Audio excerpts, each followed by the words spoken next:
একাত্তরের চেতনা বুকে ছিল বলে ফ্যাসিস্ট শেখ হাসিনাকে দেশের সন্তানরা তাড়াতে পেরেছে, এমনটা মন্তব্য করেছেন বিএনপির সিনিয়র যুগ্ম মহাসচিব ও প্রধানমন্ত্রীর রাজনৈতিক উপদেষ্টা রুহুল কবির রিজভী। দুপুরে নয়াপল্টনে বিএনপির কেন্দ্রীয় কার্যালয়ের সামনে বাংলাদেশ জাতীয়তাবাদী মুক্তিযোদ্ধা দলের সমাবেশে এ মন্তব্য করেন তিনি। বলেন, 2008 সালের পাতানো নির্বাচনের পর থেকে একই পন্থায় ক্ষমতা ধরে রাখে একটি বড় দল। বর্তমানে তারা পার্শ্ববর্তী দেশকে আঁকড়ে ধরে দেশের বিরুদ্ধে ষড়যন্ত্র চালিয়ে যাচ্ছে। জামায়াতকে উদ্দেশ্য করে তিনি বলেন, মুক্তিযুদ্ধের বিরোধিতা করে দেশের গেরিলা যুদ্ধের আস্তানা খুঁজে দিত দলটি।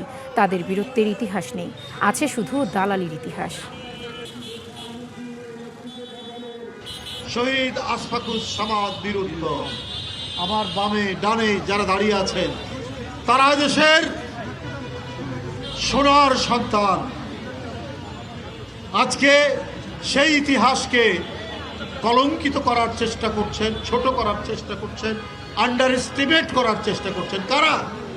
যারা সেই দিন স্বাধীনতার বিরোধিতা করেছেন। বাংলা কিউআর যেখানে নগদ পেমেন্ট সেখানে।